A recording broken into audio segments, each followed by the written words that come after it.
அன்பு நெஞ்சங்களே, நேற்று அனாலிட்டிக்ஸை பார்த்து வியூஸை எப்படி அதிகரிக்குதுன்னு தெரிஞ்சுக்கிட்டோம்.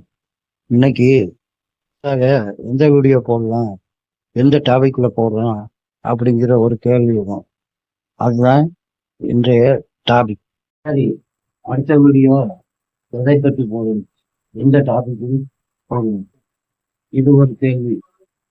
சிலர் என்ன பண்ணுவாங்கன்னா, ஏதோ ஒரு டாபிக்கை செலக்ஷன் பண்ணி இந்த டாபிக்ல வீடியோ போடுவாங்க.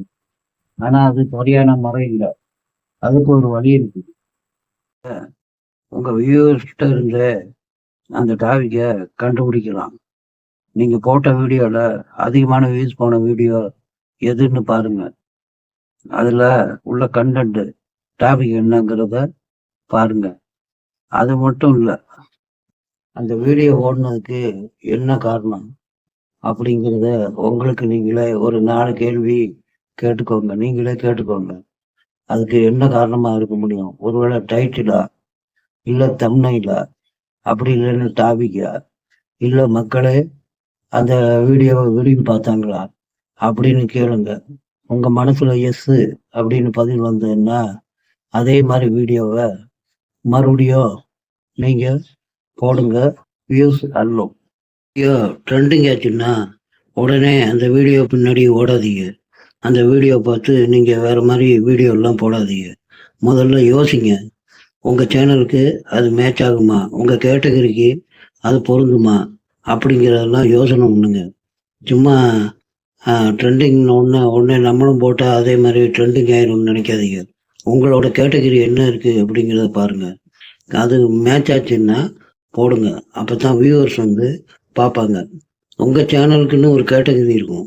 அந்த கேட்டகரி இருந்தால் தான் உங்கள் வியூவர்ஸு, உங்கள் சப்ஸ்கிரைபர்ஸு அதை பார்ப்பாங்க. வீடியோ போடுறதுக்கு டாபிக்கை யோசிக்கும் போது இந்த டாபிக் நம்ம வீடியோவுக்கு மேட்சாக இருக்குமா, வியூவர்ஸு பார்ப்பாங்களா, நம்ம கேட்டகரிக்கு பொருத்தமாக இருக்குமா, வியூவர்ஸு இதை தேடுறாங்களா, அந்த டாபிக்கை தேடுறாங்களா, எல்லாத்தையும் யோசிங்க. கரெக்டாக இருந்துச்சுன்னா வீடியோ போடுங்க. வீடியோ போடுறதுன்னா பெரும்பாலும் ஒரே டாபிக்கில் போடுங்க. டாபிக்கை மாற்றி மாற்றி போடாதீங்க. உதாரணமாக சொல்லணும்னா, இப்போ செடிகளை பற்றி ஒரு வீடியோ போடுறீங்கன்னு வச்சுக்கோங்க. அப்போ அந்த செடிகளை பற்றியே, பூச்செடிகளை பற்றி, அதை பற்றி மட்டும் வீடியோ போடுங்க. அப்போ தான் வியூவர்ஸு இந்த சேனலு, உங்கள் சேனலுக்கு போனால் செடிகளை பற்றி விவரம் கிடைக்கும் அப்படின்னு தேடுவாங்க. உங்கள் சேனலையும் பார்ப்பாங்க. அதே மாதிரி யூடியூப்பு வீடியோவை பற்றி போடணுன்னா அது சம்மந்தமான டாபிக்கை மட்டும் போடுங்க. வியூவர்ஸு பார்ப்பாங்க. டாபிக்கை மாற்றி மாற்றி போட்டிங்கன்னா வியூவர்ஸுக்கு ஒரு குழப்பம் இருக்கும். இந்த சேனலில் என்ன போடுறாங்க அப்படிங்கிறது அவங்களுக்கு புரியாது.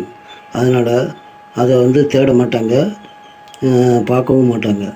மேக்சிமம் பெரும்பாலும் ஒரே டாப்பிக்கில் வீடியோ போடுறதுக்கு பழகுங்க. நல்ல வீடியோங்கிறது முடிவுள்ள அடுத்த நல்ல வீடியோவுக்கான தொடக்கம்தான் அது. யூடியூப் க்ரோத் பற்றிய வீடியோக்களுக்கு சுப்பையா டிப்பை சப்ஸ்கிரைப் பண்ணுங்கள். நன்றி, வணக்கம் அன்பு நெஞ்சங்களே.